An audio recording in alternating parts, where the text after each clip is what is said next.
Hey, I'm Alex Radcliffe from Board Game Co., and this is going to be news and week in review. We're going to be diving into a whole bunch of things, same as usual, timestamps as always, and links and all those things down below. But starting off the bat with giveaway winners, which I'll have to put in like the title in some way so people actually watch this video. I will also attempt to reply individually to the 14 giveaway comments. I don't guarantee it. There's like 2,600 comments on that video, and the amount of scrolling you need to do to actually find people, if I can do it in the back end, I think I could. We'll figure it out. I will try to reply to you, but the short version, before we dive into this, as usual, is a few things. This is all standard stuff. Number one, do not reply to anyone who's asking you to message them on Telegram, ever, in any giveaway I ever do. Always going to be directly with me at alex@boardgameco.com via email. Anything else is fake. It's not me. Don't believe them. Don't trust them. Ask them some sort of confirmed question like, what's your favorite board game of all time? And see if they know the answer to that, okay? See if they know the answer. But either way, yeah, don't get fooled by people asking you to pay money and do things and stuff and whatever it is. That's number one. Number two is, like I said already, I will attempt to reply to all comments to those to make sure that you can actually see if you didn't watch this video. But that's not a guarantee. That's just number two. And number three is going to be, you have a week. You have a week to in some way get back to me at alex@boardgameco.com via email. If I don't reply via email, comment on a video that you replied to me so that I know to check spam. I'll check spam just in case, but all that stuff, you have a week to get back to me, at which point all the games that have not been given away, that have not been claimed effectively, including the Crokinole board, every single thing I'm giving away, including the Crokinole board, if it's not claimed, will be given away over on Patreon instead. If you are a Patreon member, you'll be eligible to get those prizes. So that's the basic details of that stuff. And in general, like half the games I give away are not claimed. It's always baffling to me that people take the time to post the comment, but then don't take the time to actually check later. I mean, I get the not checking later, but then why not? Why, whatever. Let's not get sidetracked. So, starting off the bat, the way I did this is I drew random winners using YouTube Comment Picker. If the person had a game listed, then yes, they got that game. If that game was already claimed, then they got a random game, unless they had multiple games listed, in which case they got a different game. So basically that's what we went through. About half the people did get their selected game, about half the people did not get their selected game. I thought Crokinole would be picked all the time because I saw most of the comments saying Crokinole. Understandably, it is a $300 Crokinole board. But instead, I think about 4 comments said Crokinole. 4 of the comments I picked said Crokinole. The first one got it. So that's where we are with this. But I'm going to go through this in order of the video that I went through. So I'm going to start this off with Airland and Sea. Airland and Sea went to Chris Hokanson. Chris Hokanson, congratulations, you have Airland and Sea. A QE went to Bob Pazahowski Jr. I'm hopefully saying that somewhat correctly enough that you follow this. We have Mr. K got Isle of Skye. If there's multiple Mr. Ks, well, we'll figure it out because, I mean, there's what's another name later that's going to be more than multiple of. We have Luke Hoffman getting 10 Penny Parks. Luke Hoffman, congratulations. That's yours. We have Aki Dral, like AACKYDRAAL, getting Notre Dame from Stefan Feld. We have Richard. That's his name. That's all it is. It's just Richard. And in case you're wondering if you're that Richard, well, your comment was noise. Just the one nice. Richard gets Tyrants of the Underdark. We have Ben Dutoit getting The Quest for El Dorado. We have Arthur Plett getting Merlin Big Box. We have Corwin and Stephanie getting The Search for Planet X. We have Super 8 Satchmo getting Terra. We have Kurosh Navandi getting Sniper Elite. We have X Ghost X007 getting Merchant's Cove. Creaky Gate gets Cocopelli, and finally, Glenlivid gets Crokinole. Enjoy it, Glenlivid. Try not to drink next to that board. It's a good board. And with that, let's go ahead and dive into the news and we can review, starting off the bat with, congratulations to all the winners. Thank you for watching. Thank you for viewing. Subscribe, because I'll do this like every 4 or 5 months, whenever I get enough games that I love that I want to give away, because that's what I do. I use it as an excuse to get rid of the games that I really do like a lot more. So I do giveaways on this channel, multiple giveaways. This giveaway is coming next week. There was a giveaway in my Roleplay Adventures Gullpacks Adventures review had a giveaway. My deluxe video this past week had a giveaway. So there's multiple giveaways going on. Those will both be announced in next week's Week in Review. So stick around. Don't unsub yet. Please. I beg you. Anyways, moving on to, we have the news and we can review, starting off with The Witcher. Henry Cavill has left The Witcher, which is very, very bad news. It's very, very, very, very, very bad news. I liked The Witcher. I like Henry Cavill. Maybe I'll watch The Witcher still. Who knows? Nothing against Liam Neeson? No, the other Neeson. I don't even know his name. I'm sorry. But, not Liam Neeson. Jeez. Oh my gosh. Wrong person. The other guy. I got nothing. I'm sorry. Anyways, moving on. Point is The Witcher. Henry Cavill left The Witcher. He did get renewed for Superman. He's also doing a movie with Guy Ritchie, who I love, by the way. Guy Ritchie's fantastic. The Gentleman. Highly recommend watching The Gentleman on Netflix. Fantastic movie. Genuinely. Like, well, yeah, it's a fantastic movie. I don't know why I paused. It's just fantastic. I like Guy Ritchie movies in general, but The Gentleman is top-notch. Also, I really like Arthur, by the way. Underrated, but has some really tight scenes. Good stuff. His older stuff doesn't hold up for me anymore. I tried rewatching it. Don't like it as much as I used to. The older stuff, Lock, Stock, Smoking Barrels, I liked it back in the day. Not quite as much anymore. Anyways, that's Henry Cavill. Whole bunch of stuff. There's lots of theories. Maybe he's joining House of the Dragons. He said that there doesn't really seem to be a place for him in that universe, but people have lied to us before. You remember how much time he spent gaslighting us about his whole role in... I apologize if I spoiled things by now. Uh-oh. I might bleep that. Because I don't know. What's the right range for spoilers? I feel that's spoiler-free at this point. But I'll bleep that, maybe. Maybe, if I remember. Anyways, past that.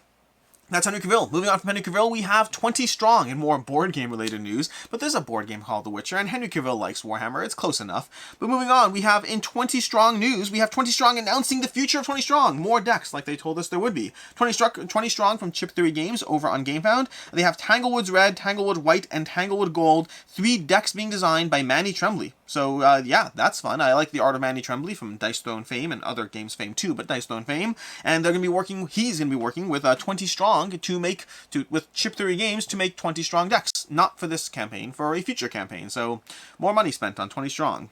Then we have Crafting Arzium. If you wanted to see this game, this video, Crafting Arzium was a Kickstarter for a documentary about Ryan and Mallory Lockett, and their 2-man team, effectively, of just doing everything for their games, for design, art, including, I believe they did all the music for the actual movie too. They're insanely talented. It's ridiculous. But anyways, Crafting Arzium is available on YouTube. If you want to check that out, I'll throw a link to that down below.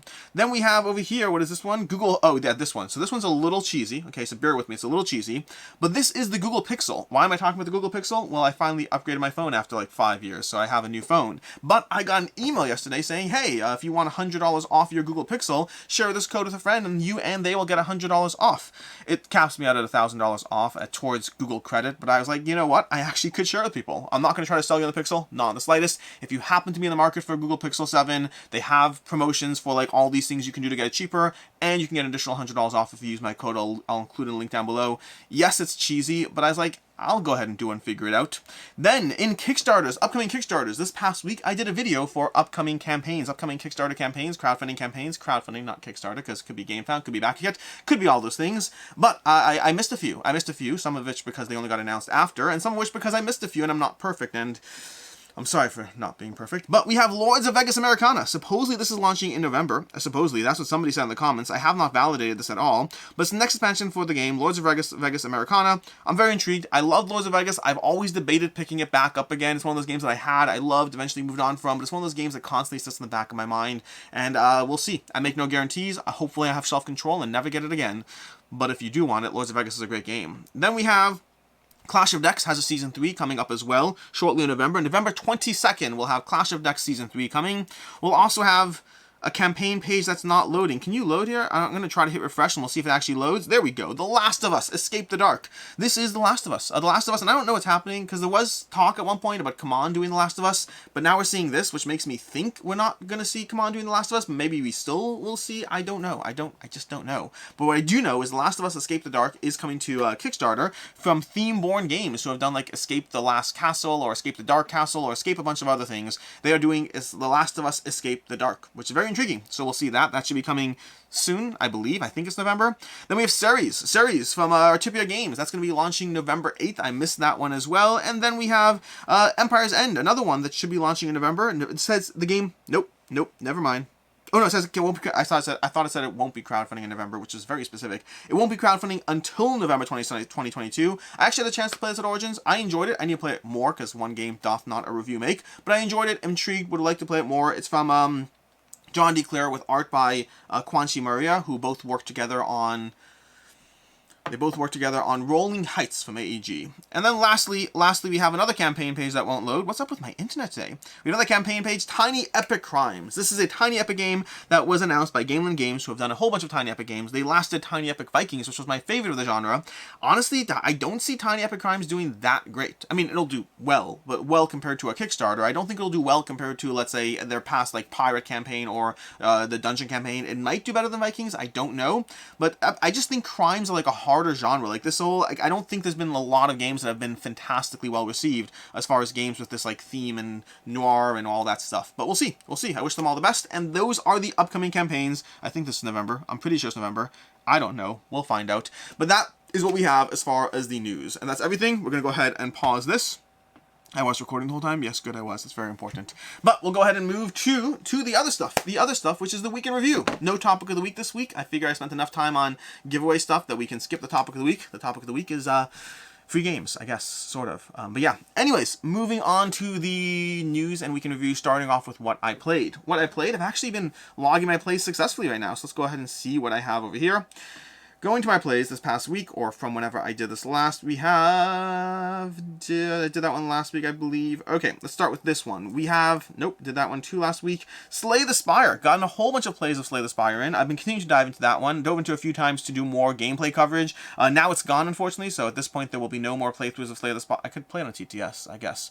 But Slay the Spire, currently we're done with that one for right now, and excited for it. The campaign's currently live. Enjoy the Slay the Spire. I very much enjoy Slay the Spire. Highly recommend it. I put out a review. Very much enjoyed it. We have more Calico. Been diving into Calico, both multiplayer and solo, trying to go through those solo challenges one at a time. We have Verdant. Verdant is one that I also played through. I started playing through the solo and multiplayer. Verdant from Flat Out Games arrived this past week. Having fun diving into it. I like their games in general, and Verdant is... I was worried Verdant would be one that I get rid of because I like Calico and Cascadia so much, and maybe I will one day, but I'm still happy to have it for right now. Like, I'm still enjoying it, still happy to have even just the variety of experience in a genre that I really enjoy. We have Between Two Cities Essential Edition from Stonemaier Games. First time playing this one. I played Between Two Castle, Mad King Ludwig. Never played Between Two Cities. I like Between Two Cities. I don't know if it stays. I think it's the kind of game that goes on the shelf to optimistically be played again and then doesn't. But I will have coverage of it at some point. Just need to get a few more plays of it in. I liked it. It was simple. It was compelling. But I also liked Between Two Castle, Mad King Ludwig, and that eventually left. I think Between Two Cities is slightly simpler, which makes it more accessible for gateway gamers, which might make it get played more. But I also find gateway games don't happen as often as I think they do in my house. So I think it's going to go. But I like it. That's frustrating. I'll play it more and we'll talk about it later. Lost Ruins of Arnak. I got some plays of Lost Ruins of Arnak in this past week because I'll be diving into some coverage. We'll talk about this at the end on the games on the table section. Cthulhu Death May Die, Fear of the Unknown. Got some plays of that one in. I actually hope to be playing it more before it goes away, so we'll see what happens there. We have Spirit Island. Spirit Island. I finally played Spirit Island with Branch and Claw. I've been meaning to play Spirit Island with expansions forever, and I finally played Spirit Island with Branch and Claw. I will never play without Branch and Claw. It is just a better Spirit Island. Adds more events, more randomness, more chaos, more tokens, more fun things to do, more spirits, more cards, all good things. Yeah, I will never play Spirit Island without Branch and Claw again. I still haven't played with Jagged Earth. Give me time. It took me long enough to get here. We have Gloomhaven. Continue to play through Gloomhaven, because I'm doing that every single week on Twitch. We have Welcome 2. Continue to play Welcome 2. These roll and write games get a lot of play here. Dice Miner. Getting some more plays of Dice Miner in. Welcome 2. We got 5 Wards. 5 Wards was an interesting one. 5 Wards, not Wards W-O-R-D-S, Wards W-A-R-D-S, but 5 Wards is a game that I played. It's an upcoming crowdfunding campaign at some point, but overall I really enjoyed it. I thought 5 Wards was a really solid game that I only got one play of it, one play just to kind of see if I wanted to cover it or not, but I liked it. It was accessible, but with deep enough decisions that I liked it. It's quick, simple, punchy area control. It kind of reminded me of the Court of Miracles from Lucky Duck Games, but I think done in a way that I appreciated this one more. Like, I like the Court of Miracles, but I didn't love it, and I think 5 Wards does a very similar vibe to me, but better for me. Then we have Dice Miner, more Dice Miner. We have, oh my gosh, I skipped a bunch. We have Dice Miner. We have Dreadful Meadows. I got some plays of Dreadful Meadows in. Dreadful Meadows is one that I covered because I saw the campaign. I played it online, continued to play it online, played it solo online, got it again, then just recovered it. I got it, meaning I went to Jesse from Crackloop who had a copy. He's down the block from me. I grabbed the copy and went to cover it because I liked it enough that I was like, you know what, let's give them some final day coverage on their game because I really enjoyed it. But that was Dreadful Meadows. Also, by the way, if you watched my review, the one thing I was very harsh about is that the solo mode was too easy. I played the game wrong, just for the record. Definitely played the game wrong. So there's one thing I can't do in the game, which you can't put harvesters on the actual frightful trees, or whatever they're called, the main tiles, and that's a good way to get like a ton of good scoring. If you optimize around a thing you can't do in the game, you can break the game, and I broke the game. So yeah, so I still like the game, but my critique, and I pinned the comment and put a note, but my critique about the solo mode is wrong. So take that into account. Then we have more Dice Miner. We have Endless Winter. Dove into Endless Winter. We have Guards of Atlantis. Guards of Atlantis 2. I finally got a play of that one in. I've been waiting to do so for a long time. Just the one play. I need more plays before I review it. I don't need that many plays, though, because I've played Guards of Atlantis 1, so it's kind of just like get enough of a feel for the new stuff. Maybe I'll play it this Monday. I don't know. I think it's going to be the same crew of people, so we'll see. But that's what I played. Which brings us to the week in review. Starting off the bat with Saturday. This past Saturday, I reviewed The Hunger. The Hunger from Renegade Games. Gave it a 3 out of 5. I thought it was totally passable, but not particularly good. For me, it gave me a fun little puzzle. It's deck building with a race element, but your deck gets worse as the game goes on, not better, which to me is like just not good. I just don't love that. But the rest of the game is actually not bad. Just that one element I do not love. Later on Saturday, we did a review for Fit to Print. Speaking of Calico and Cascadia and Verdant and all that stuff, we have Fit to Print from Flat Out Games. I put out coverage on that one. That one should be launching shortly. So Fit to Print from Flat Out Games.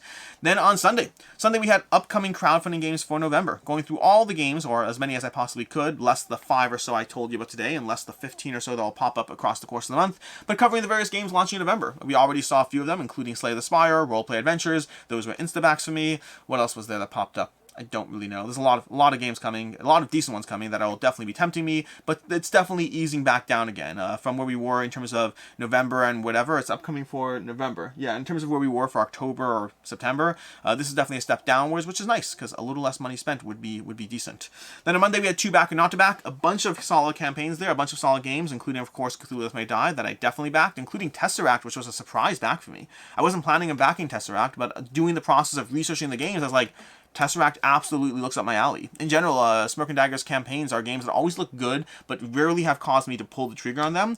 And this is one that did. This is one that very much caused me to pull the trigger on it, so I'm excited for it. Well, hopefully it's to my taste. And then Cosmo Octopus, that's another one that I wasn't planning on backing, but then eventually got pulled into it because they have plushies, so what am I supposed to do about that? And that's what we have, 2 back or not to back on Monday. Then on Tuesday we had a few reviews going up. It was a heavy day. We had Slay the Spire, coverage for Slay the Spire. Love that game. Gave it a 4.5 out of 5. It does lose half a point because the only reason, like instinctively I kind of want to give it a 5 out of 5. I love the game. Happy to keep playing it. I think it'll be a really, really well-loved game in my collection. It's possible it grows. The only reason I got a half a point dinged, or the main reason, is the fact that at the end of the day, the video game does have a lot of the aspects of the board game, or all the aspects of the board game, without as much maintenance. The setup, the tear down, the actual playing the games I think is very good. The tear down of Slay the Spire is annoying. Like when I finish playing Slay the Spire the video game and I want to play again, I just hit go again and I'm straight into it. When I play Slay the Spire the board game and I want to play again, I have to unsleeve cards and rotate them and reset things back into decks. It makes the reset process go from yep, absolutely, to okay, give me 7 minutes, which is not the end of the world, but in a game where you don't have to do that in the video game, it's hard comparison. So I love the board game. I think it's a great adaptation, but it does have that one ding, and I prefer physical. I prefer a physical element, but that one ding does mean that because there's a video game version of it that doesn't have that element, that's why it loses half a point. So yeah, that's that. Then later on Tuesday we had Roleplay Adventures, Gulpax's Adventures, just coverage for that. It's more role player with professions, which I think is a good thing. So just a good thing across the board. And then lastly on Tuesday we had coverage for Roleplay Adventures, out of order because just the nature of things. But we have Roleplay Adventures, which I've been slowly going through over on Twitch and playing through, and then Gulpax's Adventures, which I played through because I got the prototype, and I like both of them. Gulpax's Adventures is more role player, and role player is excellent. I think it's a great choose your own adventure game that really gives you a decent story, not amazing, a decent story with strong choose your own adventure, like really strong choose your own adventure, really locks you down these pathways. I really enjoy it. I think it's a solid game. I give it a 4.5. Just the only reason for half a point ding is just mechanically it is very repetitive in terms of what it's doing. Like each adventure has its own like little bandwidth where if you have too few skill checks, then it feels like it's just a story. But if you have too many skill checks, it feels repetitive and tedious in the way. And so it's this weird balance which they do a good job decently hitting, but it is mechanically light. And then on Wednesday we had a few things. First of all, we had the inaugurative live show. We're going to have a weekly live show here on YouTube that should be made into a podcast too at some point in some way. I'll have to figure that out. But the inaugural live show of the week, you haven't figured out a name for it. We'll get a name at some point. Basically, Professor Meg, I almost said Professor Devin. Myself, Professor Meg, and Devin Talks Tabletop all together is doing just a live show, talking about various games, talking about, well, we have a format, but I don't know how long the format will stick around. But it's a little bit of crowdfunding talk, a tiny smidgen of it, a little bit about just talking about a game we want to talk about, a little bit of a Patreon voted on topic as far as what they want to see. But yeah, it's just it's replacing the current Q&A live show I have right now. I think I will still do live content, but I don't know meaning I'll still do my own solo live Q&A content, but I might aim for like once a month instead for Q&A live content, and then weekly for our little morning show type thing. So we'll see how that goes. But that was Wednesday morning. You can check that out, catch that if you want. And then later on Wednesday we had two more things on Wednesday. We had oh my gosh, what did we have? We had Dreadful Meadows. We had a review for Dreadful Meadows that went up, which again, I really enjoyed Dreadful Meadows. Some small critiques. Some of those critiques were wrong. I'll give it a 4 to 5. And then we had a Slay the Spire gameplay. Slay the Spire gameplay went up lastly on Wednesday. Just going over some solo gameplay for Slay the Spire in case you wanted to see that. And then on Thursday we had a Deluxe Games. Like I said already, this had a giveaway in it. So did the Gullpax's Adventure. Both those had giveaways. Those will be drawn for next week, so you can still try to enter those. And then later on Thursday, we had Unconscious Mind going up. A review for Unconscious Mind. And if you're like, Alex, I thought you had a review for Unconscious Mind. Well, I did, but it had to get taken down. So it had to get taken down basically because of the fact that there was a date on when the coverage was supposed to go up. I didn't get the date, but there was a date, and so I had to take my coverage down so as to not make it so that everyone else wanted to put their review. But I did that, and then the problem is the next day everyone put up their review because now the coverage date was gone, so my review went up, then down, then back up, so now it's here again. It's going to be a new video in case you're wondering. That's just the way the YouTube algorithm works. If I delist a video and relist a video, it's a dead video. The YouTube won't push that video effectively. It won't push it well. But if I relist the video, YouTube will be like, ooh, people want to watch this video. So, yeah, if you could click on that and watch it for like a minute just so YouTube thinks you care, that'd be awesome. I appreciate that. Unconscious Mind, by the way, 5 out of 5. I think it's a fantastic game. I've been watching some of the coverage go up, and across the board, so far, it seems to be very well received from people who are covering it. So take it with a grain of salt. Always take it with a grain of salt, but I think it's fantastic.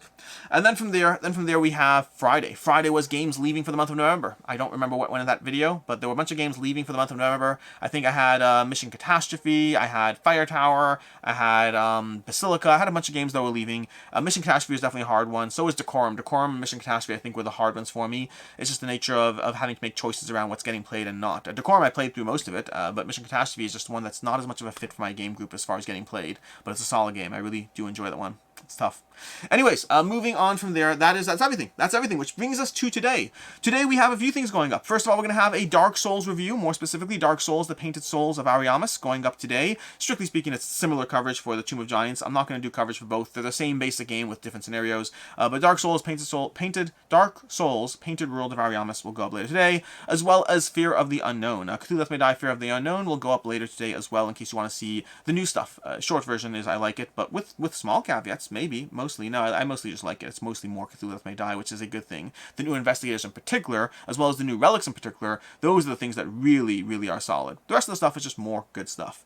And then next week we'll have a few things happening, but first of all, we'll have What We Backed for November will be going up. Rena and I will be doing our What We Backed video, and then I'll have a last quarter recap, going over, I do this once every 3 months, but covering all the games I played in the last 3 months, and then ranking them all. I have roughly 150 unique games I've played in the past 3 months, ranking them all to try to get a feel for just what I like the most, seeing what rises to the top, in case you care about, not all the games I'm talking about, but the best games I'm talking about. And that is everything, which brings us to the games on the table. Games on the table. These are always the games I hope to be diving into this next week. Brazil, I don't know if it'll happen. I'm too ambitious, but I hope I do. But we have Endless Winter, we have Dune Imperium, we have Lost Ruins of Arnak. These three, at least I'll be diving into these again, which I've already talked about starting to dive into them again, is I want to do Play This Not That coverage around these games. And you're like, Alex, didn't you do a Play This Not That around these games? Yes, I did, but Endless Winter was a prototype at the time. In fact, I literally put a fake picture in my review so it's on the table, but it's really just digital. But past that, I am doing a Play This Not That with expansions. So we're going to be doing a new Play This Not That with these 3 games about how the expansions, because we now have expansions for them, how they change the picture. And yes, Dune Imperium has another expansion coming, but I'm not waiting for it. It's just, it'll be what it'll be. And then lastly, Brazil Imperial, which I really hope to dive into, but I don't know if I will or not. There's so many games I hope to play this week. I rarely get to all of these, so we'll see. But that is everything. That is basically it. I'm Alex Radcliffe from Board Game Co. Hope you enjoyed this video. Congratulations once again to the winners. If you made it this far and someone missed it, do not reply to anyone on Telegram saying you won. They are lying to you and they want your money, and yeah, that's that. In any case, and until next time, I hope you have a good one.